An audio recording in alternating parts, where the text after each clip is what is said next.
투박하지만 정직하다. 비평을 비평하는 남자 서영석. 그가 바라본 세상. 사설과 칼럼을 통해 오늘을 짚어본다. 서영석의 라디오 비평. 안녕하십니까, 서영석입니다. 생활고 문제 보통이 아닙니다. 살기 어려워서 자살하는 사람들이 속출하고 있죠. 오늘날 생활고 문제는 일뿐만이 아니라 가족 구조와도 밀접한 관계를 맺고 있습니다. 맞벌이 가구, 즉 부부가 같이 돈을 버는 가구의 빈곤율은 1.87%에 불과했지만 혼자 돈을 버는 홀벌이 가구의 빈곤율은 맞벌이 가구보다도 12배 이상 높은 23.5%에 달하여 있다고 합니다. 특히 혼자 돈을 버는 가구 중에서도 배우자가 없는 경우 빈곤율이 배우자가 있는 경우보다 5 내지 6% 더 높았다고 합니다. 그리고 65세 이상의 노인 가구 빈곤율이 45%에 달하여 늙음하게 생활고로 고생하는 노인들이 절반 가까이 된다는 점을 잘 알 수가 있습니다. 생활고 문제는 노동시장의 변화, 가족 구조의 변화와 고령화가 맞물려 발생하기 때문에 아주 복합적인 대응이 필요하죠. 정부 어느 한 부서가 전적으로 대처할 수 없는 복합적인 사회 문제이기 때문에 범정부적인 차원의 대응이 필요합니다. 국민을 위험에서 보호해야 하는 국가, 과연 뭘 해야 될까요? 외부 위협에 대처하기 위해서 막대한 국방비를 씁니다. 1년에 30조 원 가까이 씁니다.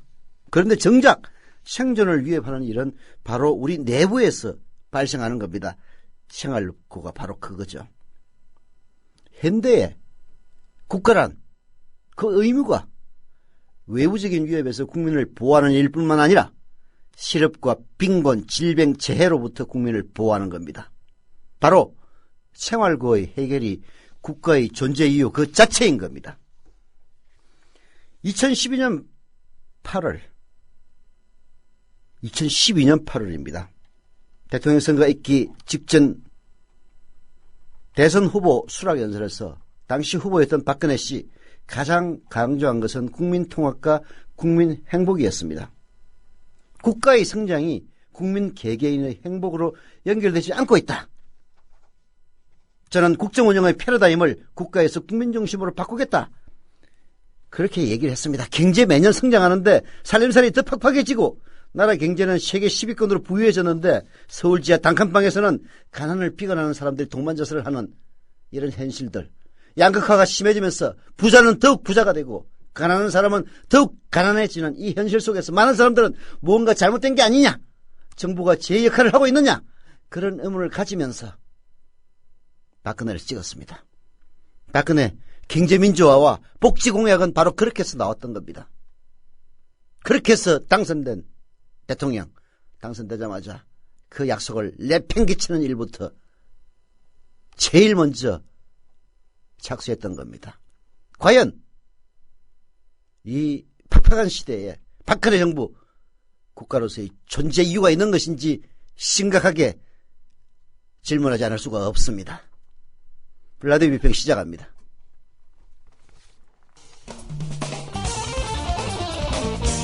함께하고 계신 방송은 정치평론가 서영석 미디어 협동조합 이사가 진행하는 라디오 비평입니다.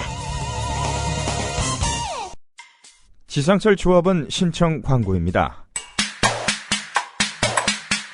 강화대교 앞에서 개념 부부가 만드는 개념 곰탕, 연지연 곰탕. 연지연이란 가마솥의 장작불로 온종일 구워내는 곰탕을 서로 나누어 이어지는 인연이란 뜻입니다. 연지연 곰탕이 민주주의를 열망하는 조합원 여러분과 국민의 건강을 책임지겠습니다. 곰탕 포장 판매는 한 팩 800g에 7,000원이며 7팩 이상은 무료 배송으로 드립니다. 연지연 곰탕은 강화대교 입구에 위치해 있습니다. 단체 주문 예약 및 포장 주문 전화번호는 010-7252-1114, 010-7252-1114, 031-989-9968. 조합원 단체 예약은 10% 할인해드립니다.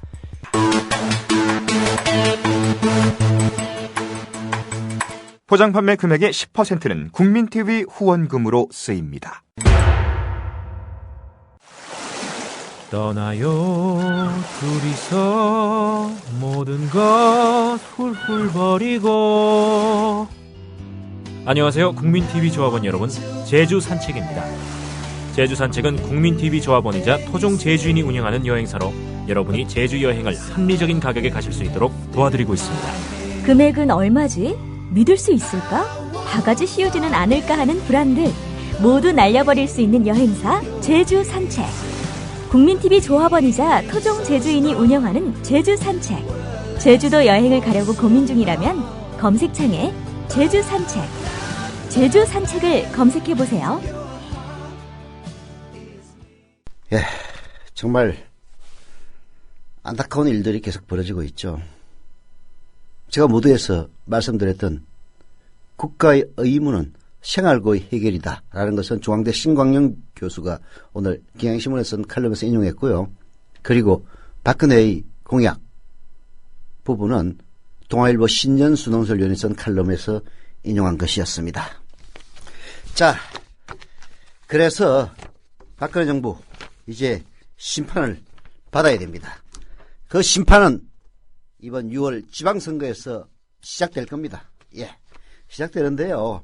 과연 제대로 된 심판이 될 수 있을 것인지 의문이 많습니다. 왜냐? 이미 선거는 불공정하게 치러지기 시작했기 때문입니다. 오늘 IMPT가 칼럼을 통해서 공정성이 무너져서 이미 기울어진 6월 4일 지방선거 경기장이라는 칼럼을 통해서 이 문제를 지적하고 있습니다. 들어보시죠. 헤엄을 못 치지만 강을 건너야 하는 정갈이 개구리를 불렀다. 날 얻고 강을 건너줘. 부탁할게. 개구리가 대답했다. 전갈아, 내 독은 너무 강하고. 실수했습니다. IMPT의 글이 제일 먼저 나와야 되는데 두 번째 글이 먼저 나왔습니다. 제가 먼저 시작을 하겠습니다. 6월 4일 지방선거가 90여일 앞으로 다가왔습니다. 박근혜 대통령과 새누리당은 이번 지방선거에 총력을 기울이고 있습니다. 대통령 취임 후 치러지는 전국 규모의 선거라서 정권 심판의 의미가 강하게 작용하고 있기 때문입니다. 당연히 야권은 정권 심판을 노릴 것이고요. 새누리당은 계속되는 국가기관의 대선 개입 의혹을 이번 기회에 해소하고 지방에서도 박근혜 정권 지지 기반을 구축하려고 할 겁니다. 여야 모두 6.4 지방선거에서 승리하려고 하지만 사실 이런 여야의 대결은 처음부터 이미 기울어진 상태에서 시작되고 있다라는 것이 바로 IMPT의 지적인 겁니다.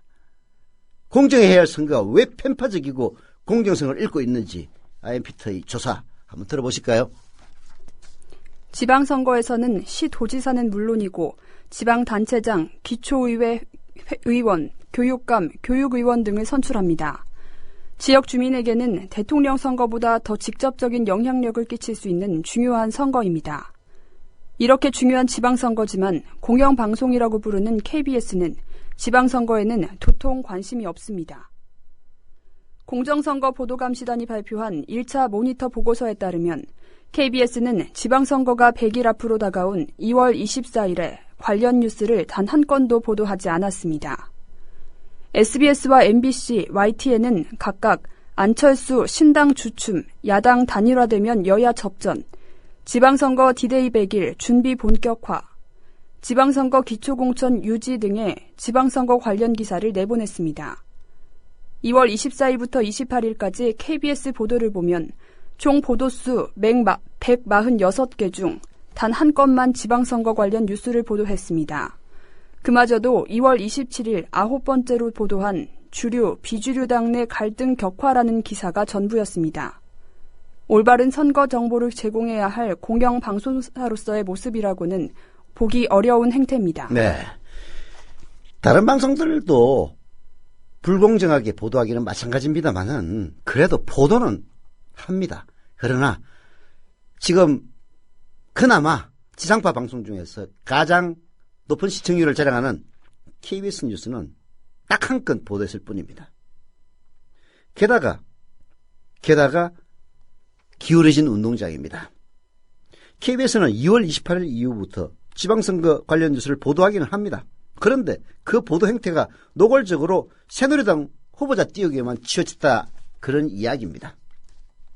KBS는 지방선거 관련 보도를 하지 않다가 3월 2일 정몽준 서울시장 출마 공식선언 빅매치 성사라는 보도를 신당 창당 소식 관련 뉴스 바로 뒤에 내보냈습니다.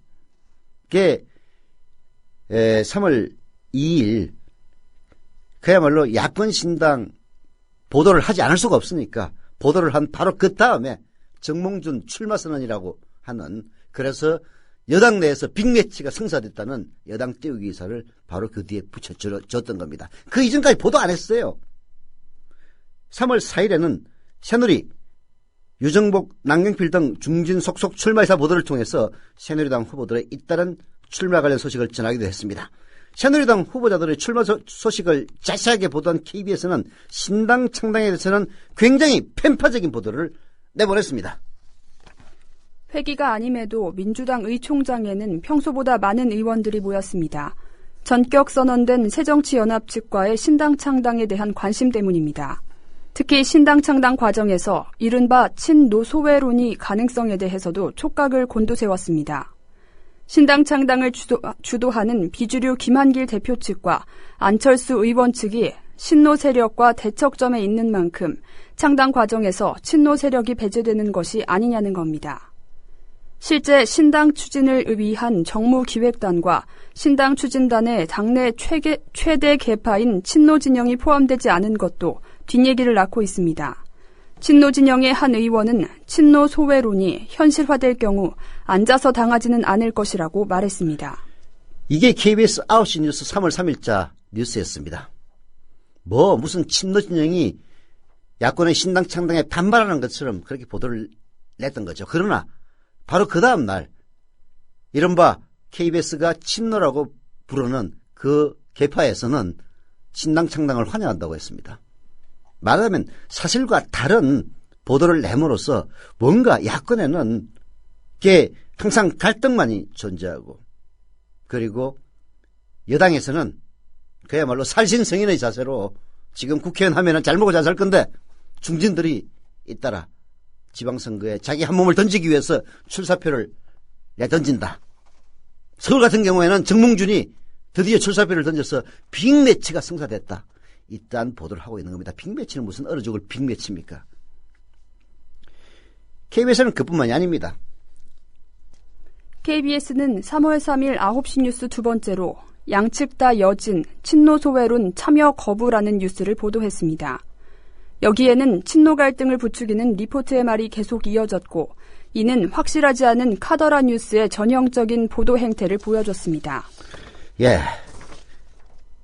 친노 소외론 참여 거부라는 제목이 나갔는데요. 친노가 어떻게 소외되고 참여를 거부했다는 것은 사실이 아니었다는 게 바로 그 다음날 밝혀집니다.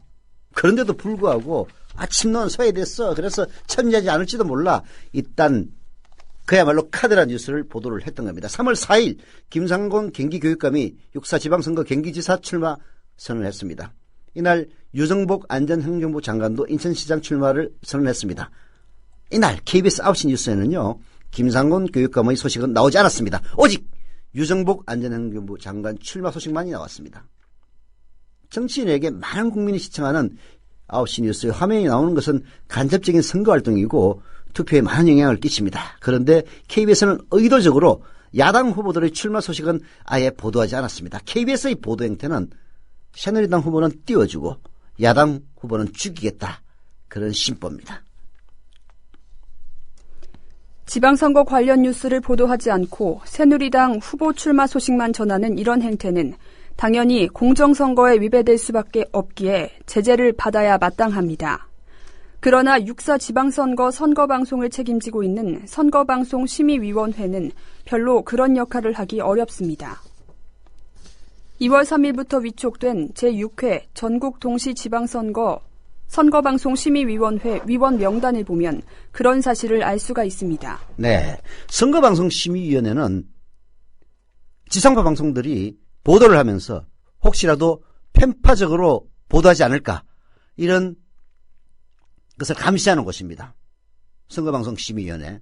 그런데 우선 그 위원장인 김수민 공안검사 출신이고요. KBS 이사 재직 시에 정현주 사장 해임 제청안에 찬성했던 박만 방송통신심의위원장의 추천으로 임명된 사람입니다. 또 심의위원인 고대영 전 KBS 본부장, 청와대 직할본부장, MB 시절에 이명박 시절에 청와대 직할본부장으로 불렸던 편파 방송인이었고요. 이재교 의원은 뉴라이트닷컴과 자유주의연대 시대정신 대표를 역임했던 보수 인사입니다.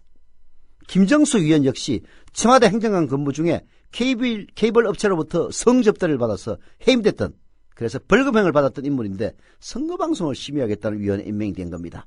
그 누가 봐도 공정하게 선거방송을 심의하겠다고 볼 수 없는 인물로 채워진 육사 지방선거 선거방송심의위원회입니다. 우리는 이미 지난 대선에서 편파적인 대선 방송의 극치를 경험하기도 했습니다. 똑같은 대선 후보지만 평균 보도 시간을 따지면 새누리당 박근혜 후보는 50초를 나왔고 민주당 문재인 후보는 36초만 화면에 나왔습니다. 박근혜 후보의 웃는 얼굴이 20번 나오면 문재인 후보는 10번 나왔고 MBC는 박근혜 후보의 웃는 모습이 30번 나올 동안 문재인 후보는 단 9번만 보여줬습니다. 네.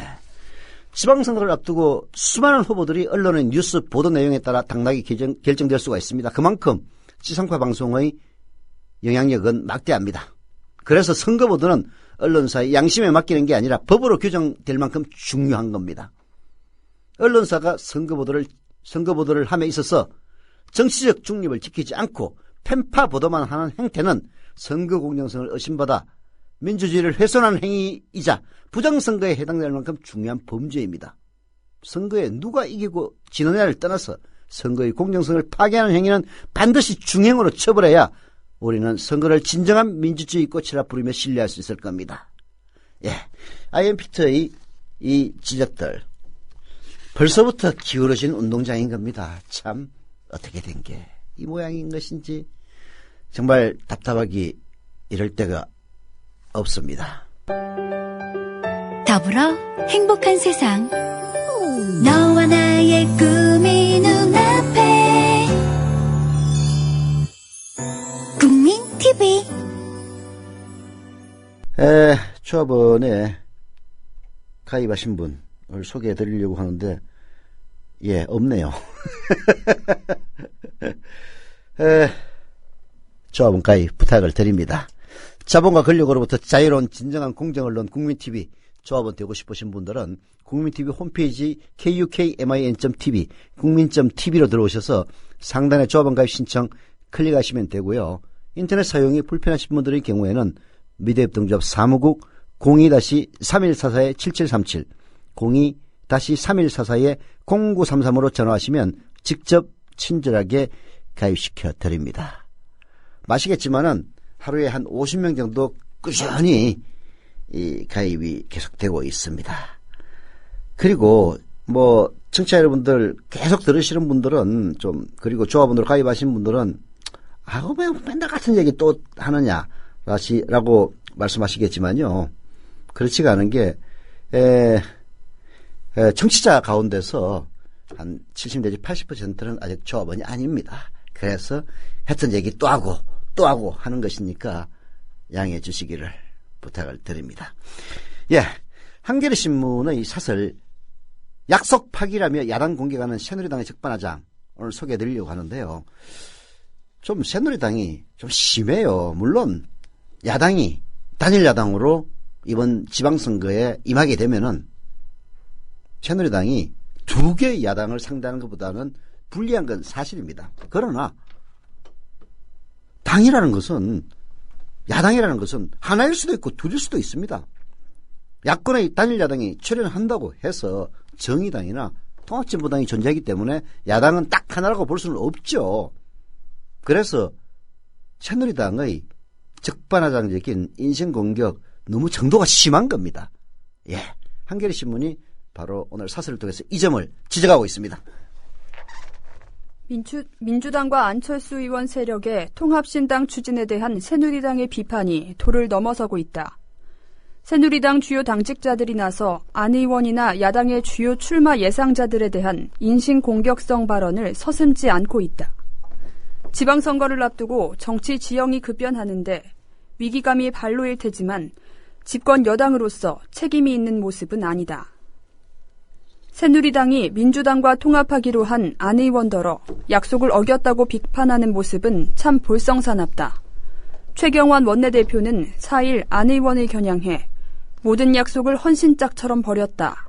안 의원은 새정치를 열망했던 국민에게 미안한 마음이 있는지조차 의문이다라고 공격했다. 안 의원이 야권연대에 부정적이었고 독자 신당을 추진하다가 민주당과의 통합으로 전격 선회한 것을 약속 위반이라고 비판하는 것이다. 물론 비판할 수 있죠. 자기한테 불리하니까 이런저런 약속한 것 아니냐 이렇게 비판할 수는 있습니다. 그러나 안철수 의원에 대한 비판을 하기에 앞서 새누리당이 과연 국민과의 약속을 한 번도 어기지 않은 그런 정정당당한 정당인가 스스로를 묻는다면 정말 쪽팔려서 고개를 못 들 겁니다.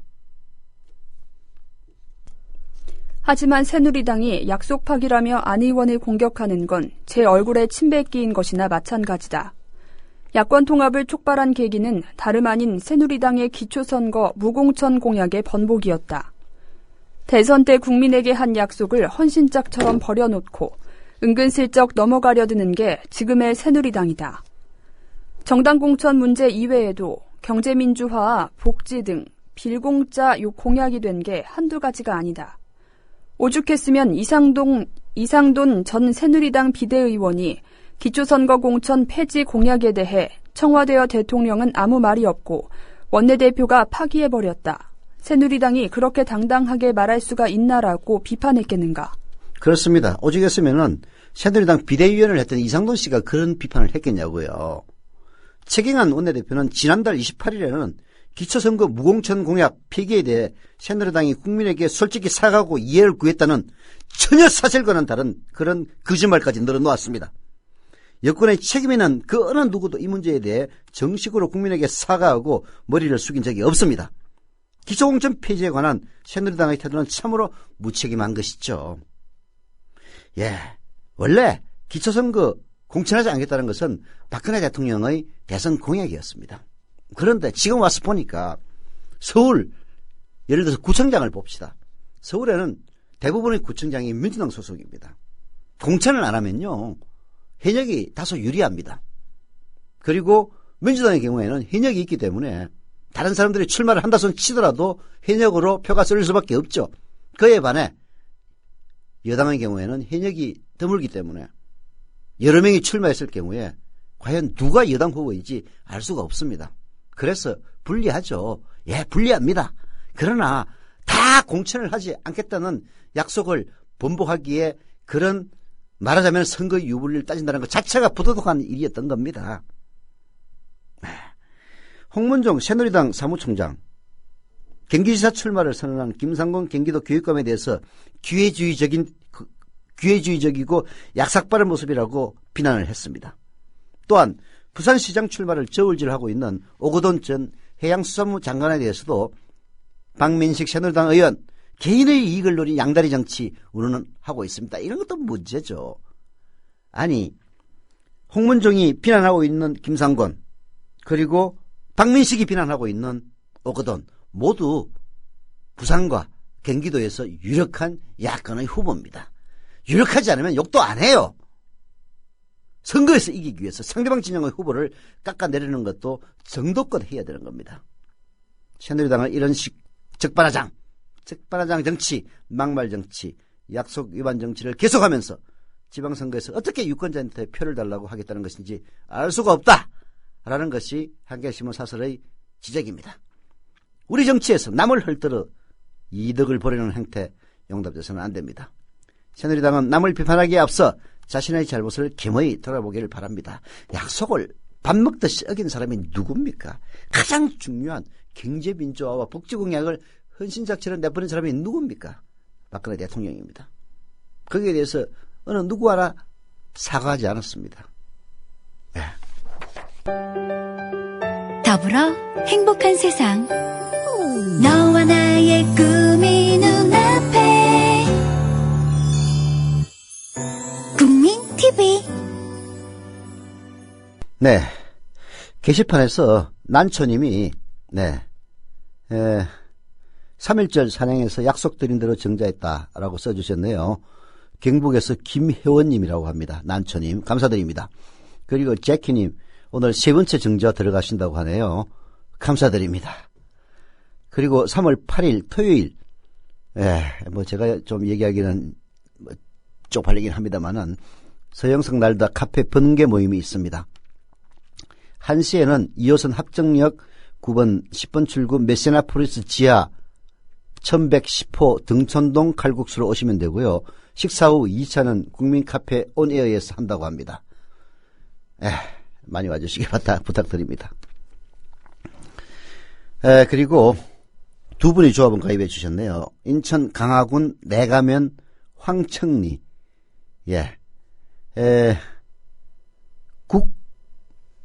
국성완님 영어로 써가지고 제가 좀 헷갈렸습니다. 국성완님 조합원 가입 감사드립니다.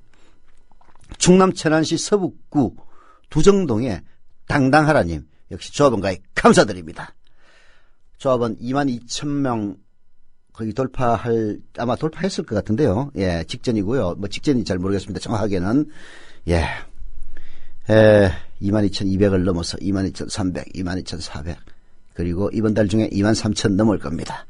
그리고 4월 1일 TV 뉴스가 시작되면은 더 빠르게 조합원 숫자 늘어날 거라고 생각이 듭니다. 5만 조합을 향해서 1차 목표로 달려갑니다.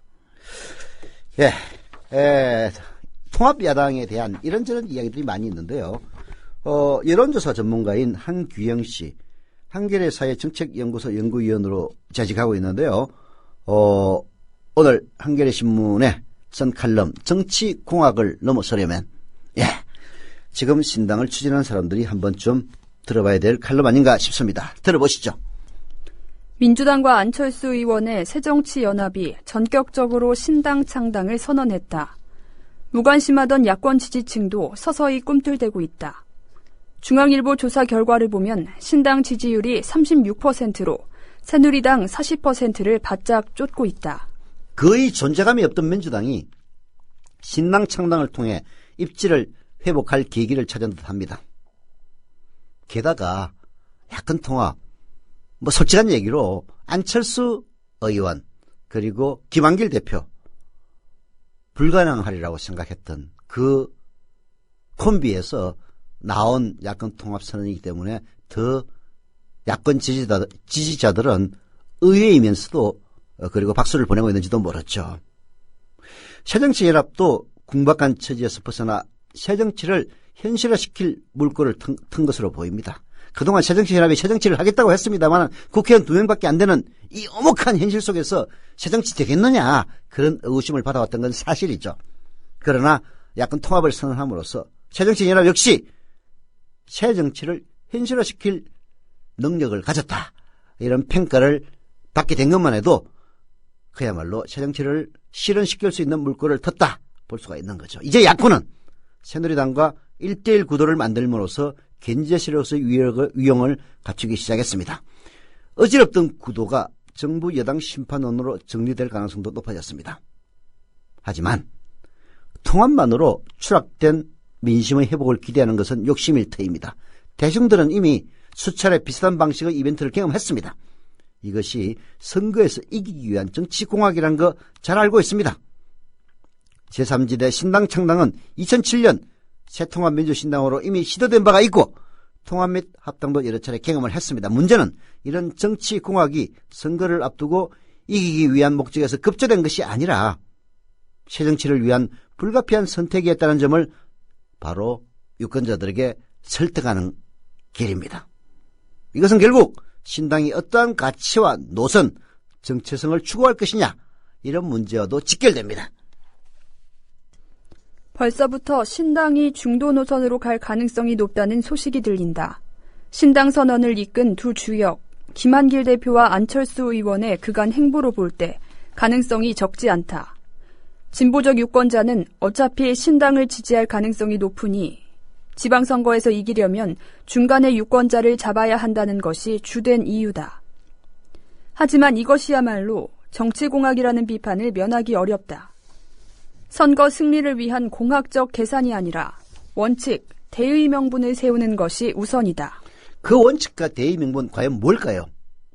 더 많은 유권자, 더 많은 국민을 대표하는 겁니다. 이것은 진보냐 중도냐의 문제가 아니라 더 아래로 더 낮은 곳으로 내려가 벼랑 끝에 서 있는 사람들, 정치에서 배제된 사람들을 대표하는 겁니다. 새누리당에는 거리감을 느끼지만 야권은 못 믿겠다는 사람들, 진보적 가치에는 공감하지만 믿을 만한 정치 세력을 찾지 못한 사람들, 무엇보다도 정치에서 배제되어 왔던 가난한 사람들, 사회적 약자들을 포괄해야 합니다. 돌이켜보면 새정치의 도화선이 됐던 안철수 현상은 안철수 자신이 낮은 것으로 내려가 아무도 들어주지 않았던 그들의 목소리에 귀 기울일 때 무서운 속도로 확산되었던 겁니다. 희망을 찾기 어려운 88만 원 세대 청년들, 그리고 연애와 결혼, 출산을 포기한 3포 세대들, 그리고 상식과 원칙을 기대하는 중산층까지 이런 안철수 현상을 담는 것이 신당의 가치와 목표가 되어야 합니다. 아울러 신당은 왜 새누리당이 아니라 신당을 지지해야 하는 것인지 그 이유와 명분을 분명히 제시해야 합니다. 어떻게 차별화할 것이냐 하는 문제인 겁니다.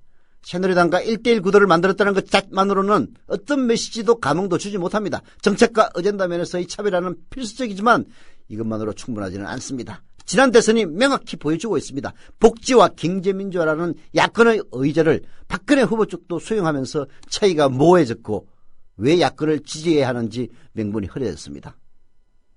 이제 차별화는 어젠다 제기를 넘어서서 정책의 실현 가능성, 이를 뒷받침하는 방법론, 그리고 누가 더 제대로 정책을 이행할 능력이 있는 것이냐, 이런 주체의 능력을 통해 드러나야 합니다. 더 깊이, 더 진정성 있게 어젠다를 제기하고 대중을 설득해야 합니다. 그리고 가장 중요한 것은 진정성이죠. 한기영 씨는 지적하고 있지 않습니다만은 진정성이야말로 저는 가장 중요한 덕목이라고 생각합니다. 좋은 약속, 좋은 공약 얼마든지 얘기할 수 있습니다.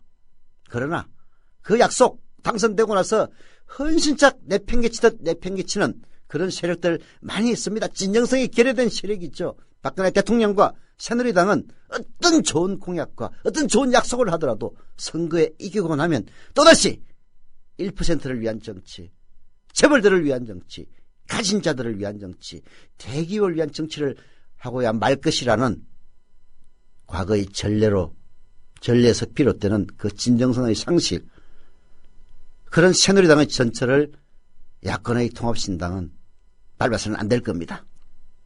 이 신당이 정치공학이라는 비판을 넘어서기 위해서는 더 아래로 내려가서 벼랑 끝에 서 있는 사람들을 대표해야 합니다.